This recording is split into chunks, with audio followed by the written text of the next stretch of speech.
آداب، میں محمد امجد علی prime time میں آپ کا خیر مقدم ہے۔ ناظرین کرام، 2 جون یعنی کہ تلنگانہ کی یوم تاسیس، تلنگانہ فارمیشن ڈے، تلنگانہ کے قیام کی اسی لیے ضرورت پڑی کیونکہ متحدہ آندھرا پردیش میں تلنگانہ کے واسیوں کو یعنی کہ تلنگانہ کے باشندوں کو یہ محسوس ہو رہا تھا کہ ان کے ساتھ ناانصافی ہو رہی ہے۔ ان ناانصافیوں کو دور کرنے کے لیے ایک جدوجہد عرصے دراز تک چلی۔ اس کے بعد 2014 میں تلنگانہ کو الگ کیا گیا۔ تلنگانہ کو الگ کرنے کے مقاصد و اغراض کیا تھے؟ کیا ہم ان مقاصد کے حصول میں کامیاب ہوئے ہیں یا پھر کتنے کامیاب اور کتنے ناکام ہیں؟ اس تعلق سے آج ہم بات کرتے ہیں۔ ہمارے ساتھ موجود ہیں سینئر صحافی و تجزیہ نگار جناب سید انعام الرحمان غیور صاحب۔ غیور صاحب، آپ کا BBN چینل پر خیر مقدم۔ یہ شکریہ آپ کا، آپ کو اور آپ کے ناظرین کو میرا بہت بہت آداب۔ اور آج کے دن تلنگانہ دیوس کے دن میں آپ کے میڈیم سے، آپ کی وساطت سے آپ کے ناظرین کو اور اہل تلنگانہ کو اور حکومت تلنگانہ کو مبارکباد دینا چاہتا ہوں کہ آج ماشاءاللہ 8 سال مکمل ہو گئے تلنگانہ کے کو قیام پذیر ہوئے۔ اور اس کے تعلق سے میں آپ کی ایک بات کی تصحیح کرتا چلوں پہلے تو، کہ آپ نے یہ کہا کہ محسوس ہو رہا تھا کہ جو ہے تلنگانہ کے لوگوں کے ساتھ ناانصافی ہو رہی تھی جب سے تلنگانہ بنا جب سے آندھرا پردیش بنا 1956 میں۔ تو میں یہ کہوں گا کہ سب سے پہلے تو آندھرا پردیش کا بننا 1956 میں وہ خود اپنے آپ میں ایک سازش تھی، اور وہ سازش اس اعتبار سے تھی کہ آندھرا کے لوگوں کو بہت زیادہ للچائی نظر سے وہ تلنگانہ کی زرخیز زمینوں کو، بڑی وسیع و عریض زمینوں کو دیکھ رہے تھے، اور ان زمینوں کو وہ للچائی نظروں سے دیکھ رہے تھے، اور وہ اپنے آپ کو، یعنی آندھرا کے لوگ اپنے آپ کو مدراس پریسیڈنسی سے الگ کر کے، جس کے اندر ٹیمل لوگوں کی بھی بڑی کثرت تھی، ان سے الگ کر کے اپنے آپ کے لیے ایک ایسا جو ہے صوبہ بنانا چاہ رہے تھے جو تیلگو زبان کے طور پر یکجا کیا جا رہا تھا، مگر اس کا اصل مقصد تھا کہ اس کے زرعی وسائل سے پوری طرح سے فائدہ اٹھایا جائے۔ یہ آندھرا والوں کی ایک اس حد تک کامیاب کوشش رہی، مگر وہ کوشش میں ایمانداری، دیانتداری نہیں تھی، خود غرضی کا زیادہ عمل دخل تھا اس میں، اور اس کا انہوں نے بہت کچھ بے انتہا فائدہ بھی اٹھایا۔ ان کی جی قسمت وہ باتیں ہو چکی۔ لیکن ایک بات اور میں بتا دوں آپ کو کہ اگر تلنگانہ کے قیام کے لیے مرحوم چنا ریڈی صاحب جو ایکس چیف منسٹر تھے آندھرا پردیش کے، ان کی کوششوں کو بہت دخل ہے یہ سمجھا جاتا ہے، یا ان کی کوششیں پہلی کوشش تھی، تو میں کہوں گا کہ یہ بات ایک ہاف ہارٹڈ کوشش تھی، یا یہ کوشش کہیں جا کر بھٹک گئی تھی۔ لیکن تلنگانہ کو بنانے کا سہرا تو اصلاً واقعتاً KCR صاحب کو دیا جانا چاہیے، کیونکہ انہوں نے پھر اس موومنٹ کو، جب سیپریٹ تلنگانہ کے موومنٹ کو ریوائیو کیا تو ایسا کیا کہ اس کو کامیابی سے ہمکنار کیا۔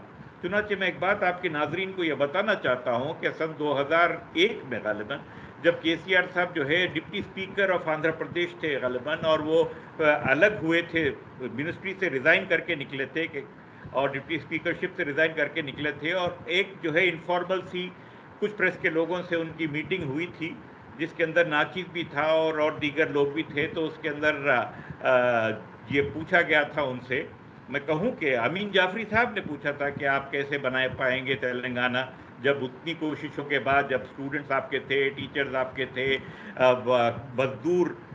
کھیت مزدور آپ کے تھے، عوام آپ کے تھے، جب جو ہے نہیں بن سکا تو اب کیسے بن سکے گا؟ اب تو کھیتوں میں مزدور بھی آپ کے نہیں۔ تو KCR صاحب نے ایک تاریخی بات کہی تھی بڑے عزم اور حوصلے سے، کہ انہوں نے کہا تھا کہ صاحب مجھے منسٹری نہیں دیے بول کے میں الگ ہو کے نیا ڈیمانڈ نہیں رکھ رہا ہوں، میں منسٹری چھوڑ کے نکلا ہوں، اور اب نکلا ہوں تو پھر میں وہ مقصد حاصل کر کے رہوں گا۔ چنانچہ جی تھوڑا سا وقت لگا، اور 10 سال لگ گئے ہوں گے، یا 12-14 سال لگ گئے ہوں گے، اس میں کچھ چیزیں ان کے خلاف گئیں سب کچھ، مگر وہ کامیاب رہے بنانے میں، اور یہ کامیابی ان کو اور اسٹیٹ کو مبارک ہو۔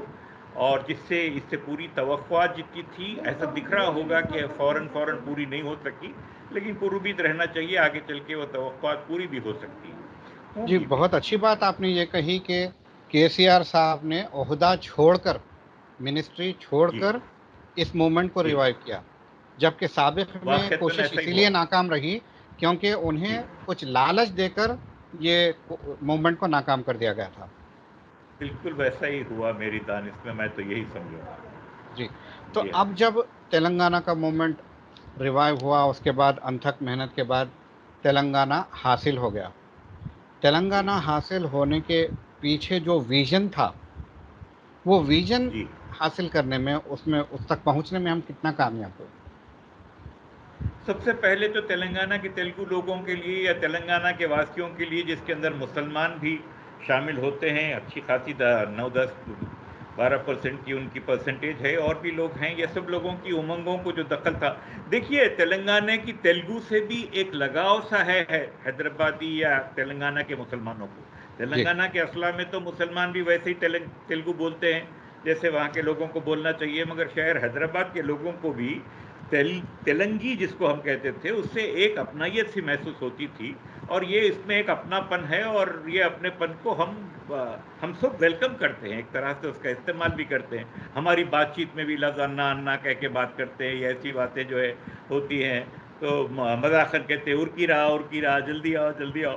یہ ایسی باتیں جو ہے یہ ہماری زبان کے محاورے میں جو ہے چڑھی ہوئی ہیں. تو تلنگانہ کے مسلم عوام ہو کہ تیلگو سپیکنگ ہندو عوام ہو، سب کے لیے تلنگانہ کا بننا ایک خوش آئند قدم تھا. ہم کو مبارک ہو وہ، اور اللہ کرے کہ ہم اس کے پورے پھل جو ہے کھا سکیں، اس سے استفادہ کر سکیں. بہرحال آپ نے جی کمیونل ہارمنی اور لینگویج کا کامن ہونا، یا پھر لینگویج کا ایک دوسرے کی پسند کرنا اور ایک دوسرے کی لینگویج کے چند الفاظ کو بولنا تاکہ ایک جی دوسرے کے ساتھ ہم آہنگی کے ساتھ رہ سکیں، یہ بہت اچھی بات کہی ہے آپ نے. جی. اس کے علاوہ اور کیا کیا اچیومنٹس ہمیں ہوئے؟ جیسا کہ یہ کہا جا رہا تھا کہ تلنگانہ علیحدہ ہونے کے بعد آندھرا کے لوگ آندھرا پردیش چلے جائیں گے اور بہت سارے جو ہے پراپرٹیز خالی ہوں گے، ریئل اسٹیٹ سستا ہوگا. کیا ہم اس میں کامیاب ہوئے؟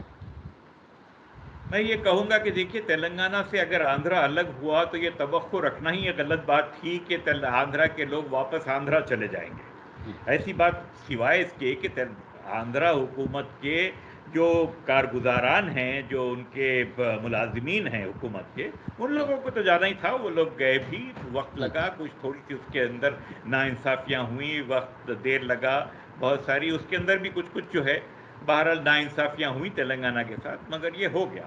اور رہ گئے عوام، تو عوام کو تو حق حاصل ہے کہ وہ کہیں بھی رہیں. اور اگر وہ آندھرا کے عوام یہاں آئے تھے، انہوں نے یہاں پر جائیدادیں بنائیں، اور جائیدادیں بنانے کے بعد ان جائیدادوں کو بنانے میں انہوں نے کچھ امپلائمنٹ جنریٹ کی، وہاں کے لوگوں کو زیادہ امپلائمنٹ ملی، یہاں کے لوگوں کو کم ملی، وہ ایک الگ بات ہے. مگر اکانومی تو جو ہے امپروو ہوئی، اور اکانومی میں ان کا حصہ ہے، اور ان کی جائیدادیں ہیں، ان کے وہ ہیں، تو کہیں بھی جا کے رہ سکتے ہیں.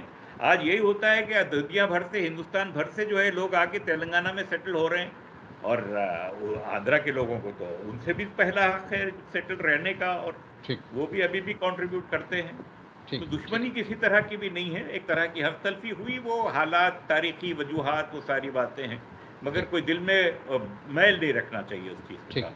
آپ نے کہا کہ تلنگانہ میں آندھرا کے لوگ آنے کے بعد، یعنی کہ آندھرا پردیش کے فارمیشن کے بعد اکانومی گرو جی ہوئی. تو جی اب جو ہے تلنگانہ کا ری آرگنائزیشن جب ہوا، اسٹیٹ ری آرگنائزیشن، تو اب جی. اکانومی کی کیا صورتحال ہے کمپیئر ٹو متحدہ آندھرا پردیش؟ الحمدللہ ماشاء اللہ سے تلنگانہ کی اکانومی جبھی بھی گرو ہوئی تھی، ابھی بھی گرو ہوتی ہی بھی رہی. آپ یقین کریں کہ تلنگانہ نے بالخصوص شہر حیدرآباد یا پرانی جو ریاست حیدرآباد یا قطب شاہیوں کا جو گولکنڈہ تھا، وہ جو ریاست، اس میں آپ غور کر کے دیکھیے، تاریخی حالات کو مد نظر رکھ کے دیکھیے، یہ علاقہ کبھی پیچھے ہوا ہی نہیں. یہ جی علاقہ ہر دور میں ترقی پذیر ہی رہا. اور حیدرآباد شہر کو جو رونق ملی رہی اور اس کی جو بڑھوتی ہوتی رہے گی بھی آئندہ، وہ 400 سال، 425-30 سال سے مسلسل وہی حال ہے، اور آئندہ بھی یہی رہے گا. کیونکہ میں یہ کہتا ہوں کہ حیدرآباد شہر کا بنانے والا جو معمار تھا، اس کا جو بادشاہ تھا قلی قطب شاہ، اس نے دعا کی تھی کہ میرے شہر کو لوگاں سو معمور رکھ، جو دریا میں ہوتے سمک یا سمی، یعنی جی دریا میں جیسے مچھیاں بھری ہوئی ہیں ویسے تو اس کے میرے شہر.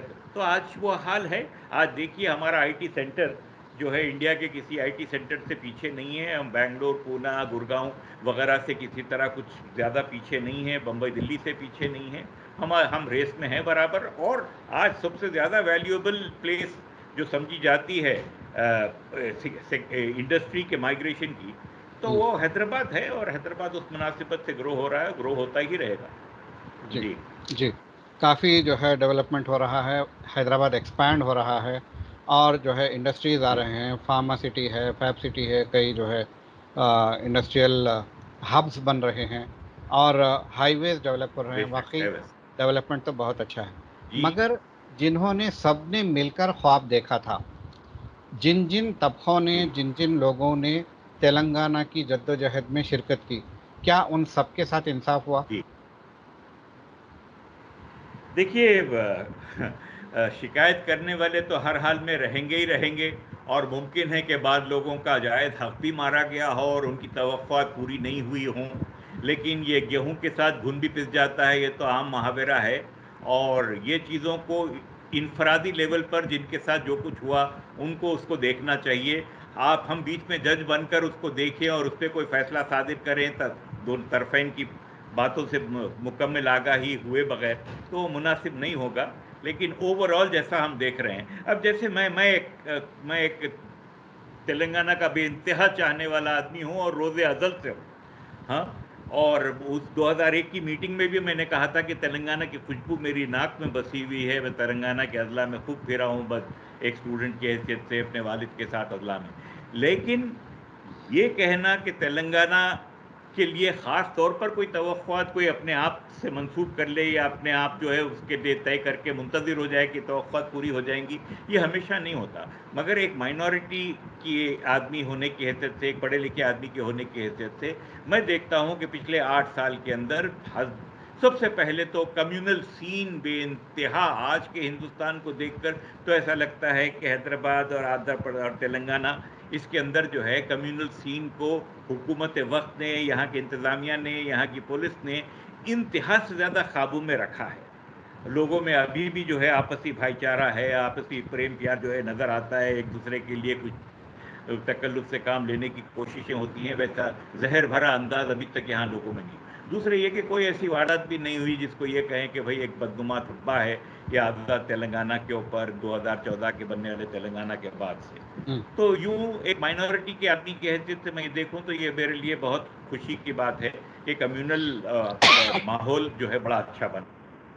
اس سے زیادہ اہم بات یہ ہے کہ اس بیچ میں جو کچھ کیا جا سکتا تھا اور بھی کیا جانا تھا ہوگا، لیکن اتنے سارے 200 کے قریب مائنورٹیز کے سکولز کا بن جانا اور مائنورٹیز کے بچوں کا پڑھ لکھ کے جو ہے آگے بڑھ جانا، بہت کچھ وہ ہو جانا، اس کے اندر کچھ ڈارک کلاؤڈز بھی ہیں کہ وہ اسکول بننے کے بعد بعض اسکولوں کی جو ہے وہ ویسی اٹھان نہیں ہو رہی جیسی ہونی چاہیے تھی. یہ سب ایبریشنز ہیں، ان کو نہیں ہونا چاہیے. لیکن ایک نیت کے طور پر جو کام بیڑا اٹھایا گیا تھا اس کی تکمیل کی کوشش بھی ہوئی، اس کو ہم کو سراہنا چاہیے. تو یہی حال اور سیکٹرز کے اندر ہیں. لیکن ہاں، میں یہاں پر یہ بات ضرور کہنا چاہوں گا کہ وقف بورڈ کے تعلق سے جو توقعات تھی ہم کو کہ وقف بورڈ کی فنکشننگ بہت زیادہ اسموتھ اینڈ فیئر اینڈ شفاف ہوگی، بہت کلیئر ہوگی، وہ ہونے کا جو کچھ بھی ہو سکتا تھا ہوا ہوگا. لیکن وقف بورڈ کا یہ منی کونڈا لینڈز کا جو کیس ہار جانا ہے اور یہ ہارنے کے تعلق سے ایک جو خاموشی ہے، یہ ایک بدنما سا ضرور، ایک بدمزگی ضرور پیدا کرتی ہے حکومت کی منشے کے تعلق سے، وقف بورڈ کی کارکردگی کے تعلق سے. اور یہ ایک بہت بڑا لاس ہے، اور یہ مسلم کمیونٹی کا لاس ہے بیسیکلی، کیونکہ جو ہے وہ وقف کی جائیداد تھی اور اس جائیداد سے فرسٹ اینڈ فورموسٹ تو مسلمس کو فائدہ پہنچنا چاہیے تھا، اور یہی منشا بھی تھا وہ لوگوں کا. تو اس سلسلے میں ضرور حکومت سے یہ گزارش کی جا سکتی ہے کہ آپ یہ معاملے کو پھر سے ریوائیو کریں، جو ہے معاملے کو سپریم کورٹ لے جائیں اور اس کو پھر سے نئے سرے سے جو ہے اثر نو اجاگر کرنے کی کوشش کریں، یہ کیس کو جیتنے کی کوشش کریں. اس طرح وقف کی جائیدادیں اگر جائیں گی تو یہ وقف کی جائیدادیں اللہ کی امانت ہوتی ہیں، اور ان کے ساتھ کھلواڑ کرنے والوں کے ساتھ برا ہوتا ہے. اور یہ ہمارے صوبے کے ساتھ یہ نہیں ہونا چاہیے، ہماری حکومت کے ساتھ یہ نہیں ہونا چاہیے، کیونکہ ہماری نیک تمنائیں اور دعائیں ان کے ساتھ ہمیشہ رہیں. اور دوسرے فرنٹ پر آپ پھر دیکھیے کہ انفراسٹرکچر کے نام پہ بھائی آج کے دور میں ان برے حالات میں بھی الیکٹریسٹی آپ کو کھل کے مل رہی ہے، پانی کی کوئی تکلیف نہیں ہے، کچھ کم ایسی باتیں نہیں ہیں جس کا آپ بے حد شکریہ ادا کر سکیں. میڈیکل فیسلٹیز بہت اچھی ہوئی ہیں. پینڈیمک کو ہم نے نسبتاً دوسروں کے بنسبت بہت اچھا ہینڈل کیا. گھرے گھر گاؤں گاؤں جو ہے کووڈ وغیرہ کی جو ہے علاج کے لیے کوششیں ہوئیں اور کامیاب کوششیں ہوئی. ان کو سراہنا چاہیے. مختلف اریگیشن پروجیکٹس ہیں, وہ پروجیکٹس میں کافی کچھ کامیابی ایسی ہوئی کہ جو ہے دنیا بھر میں اس کو سراہا جا رہا ہے. یہ کوئی معمولی اچیومنٹس نہیں ہیں. اور پھر یہ بھی میں کہوں گا کہ بائی اینڈ لارج شفافیت سے حکومت چل رہی ہے. کرپشن نسبتاً کم ہے. جو بہت سارے منسٹرز ہیں وہ سب کے سب اپنے اپنے طور پر بہت زیادہ فائل یعنی ایکٹیو ہیں, اور جو ہے اپنے اپنے طور پر اچھے سے اچھا کر رہے ہیں. ہم کو مبارکباد ان کو بھی دینی چاہیے. KCR صاحب کے علاوہ ان کی ٹیم میں ہریش راؤ صاحب, KTR صاحب, یہ سارے ہی لوگ, دوسری لیڈی منسٹرز, یہ سبھی جو ہے بہت کچھ اچھا کر رہے ہیں اور بہتر کر سکتے ہیں. There is always room for reform. آپ بہت آپٹیمسٹک ہیں, آپ نے شفافیت کی بات کی ہے, اچھا لگا سن کر. مگر جو وقف بورڈ کے ریکارڈز کے تعلق سے جو کام ہوا ہے, راتوں رات فائل منتقل کر دی گئی, اس کے بعد پھر فائل واپس رکھ کر ریکارڈ روم کو لاک کر دیا گیا. عرصے دراز سے ریکارڈ روم لاک ہے. کیا یہ شفافیت ہے؟ نہیں ہے. یقیناً کئی ایسی باتیں ہو سکتی ہیں. اتنی بڑی حکومت ہے, اس کے اندر انگلیاں اٹھنے کے مواقع تو رہتے ہی رہتے ہیں. لیکن اگر کوئی جان بوجھ کر کسی طرح کی خطا کاری ہو رہی ہو, کسی طرح کی خدا نخواستہ خدا نہ کرے کہ کوئی دھاندلی ہو رہی ہو, تو یہ ملک کے لیے بھی اچھا نہیں ہے, یہ ہمارے صوبے کے لیے بھی اچھا نہیں ہے, متعلقہ لوگوں کے لیے بھی اچھا نہیں ہے. مگر ہر جگہ رہتے ہیں ضرور کچھ نہ کچھ ایسے لوگ, ایسے حالات ہوتے ہیں کہ وہی تو میں کہہ رہا ہوں کہ بہرحال اس سے جو ہے ایک نحوست کے بادل جو ہے چھانے لگیں گے. ہاں, اور وہ چیز جی اچھی نہیں ہوتی, کیونکہ یہ جی غریبوں کا, بنیادی طور پر غریبوں کا حق جو ہے مارا جا رہا ہے. اور جی غریبوں کا حق جہاں بھی حکومت کی طرف سے یا حکومت کی ناکارکردگی کی وجہ سے مارا جاتا ہے, تو وہاں پر جو ہے اس حکومت پر یا اس صوبے پر کچھ نحوست کہیں نہ کہیں منڈلانے لگتی ہے. لیکن اس سے ہٹ کر اگر ہم جو ہے آپٹیمسٹکلی چیزوں کو دیکھیں تو ہم یہ بھی دیکھ رہے ہیں کہ KCR صاحب جو ہے ایک آل انڈیا لیول کے اوپر, ایک کل ہند سطح پر جو ہے حالات کو اور بہتر سے بہتر بنانے کی کوشش کر رہے ہیں. ماحول کو کمیونلائز ہونے سے روکنے کی کوشش کر رہے ہیں. پالیٹی کو سنگل ہینڈڈلی ایک ہی طرف, ایک ہی رخ پہ جو ہے جانے سے روکنے کی کوشش کر رہے ہیں. اور یہ بڑی اچھی بات ہے. ان کی کوششوں کو ہم دعا کرتے ہیں کہ وہ کامیابی ملے, اور ایسا بالکل بھی نہ ہو کہ حکومت ساری کی ساری کو ایک پارٹی کے تحت آ جائے, جس کی وجہ سے یہ ہوگا کہ لازمی طور پر امبیلنس, ان ایکوٹی, یہ ساری چیزیں بڑھیں گی جو کہ ملک کے لیے اچھی نہیں ہوتی. جی. اردو کا کیا موقف ہے تلنگانہ میں؟ اردو کے موقف کے تعلق سے آپ کو تسلیم کرنا ہی پڑے گا کہ جو کچھ بھی نئی جائیدادیں کریٹ کی گئیں, اردو ٹیچرز کے لیے مواقع فراہم کیے گئے, اردو ٹرانسلیٹرز کے لیے نوکریاں تیار کی گئیں, مگر اوور آل اگر آپ جو ہے دیکھیں تو جس طرح سے ملک میں ماحول, ہاں, حکومتی سطح کی سرپرستی کی وجہ سے مسلمانوں کے سمبلز, ان کی چیزوں کے تعلق سے, ان کی کلچرل آئیڈینٹیٹیز کے تعلق سے جو ماحول بگڑ رہا ہے, اس بگڑتے ہوئے ماحول میں اردو کے لیے ایک سپاہی بن کر کسی کا نکل پڑنا آج کے زمانے میں کسی بھی حکومت اور حکومت کے بالا حکام کے لیے ذرا مشکل کام ہے ضرور. اچھی امید رکھنی چاہیے. بڑے افسوس کی بات ہوگی اگر اردو جس طرح کے اپوزیشن کے لوگ یہ کہہ رہے ہیں کہ وہ آئیں گے تو اردو کو ہٹا دیں گے, اس کی سرکاری حیثیت کو ختم کر دیں گے, مسلمانوں کے لیے ریزرویشن کو ختم کر دیں گے, شہروں کے نام بدل دیں گے, یوں کریں گے, وہ کریں گے. یہ ساری وہ چیزیں ہیں جس سے کسی کا نقصان ہی ہو سکتا, لیکن کسی کا فائدہ تو ایک پیسے کا بھی نہیں ہو سکتا. جی اردو ہٹے گی تو اردو کے ملازمین کی نوکری جائے گی, اکانومی بگڑے گی. جی لیکن تیلگو کے کچھ لوگوں کو کچھ فائدہ ہو جائے گا, ایسی تو کوئی بات نہیں ہے, اور ویسے فائدے کا کوئی منتظر بھی نہیں بیٹھا ہوا ہے. جی جی یہ ہے نا. ٹھیک ہے. ہم سے بات کرنے کا بے حد شکریہ. جی, شکریہ آپ کا, آپ نے یاد کیا.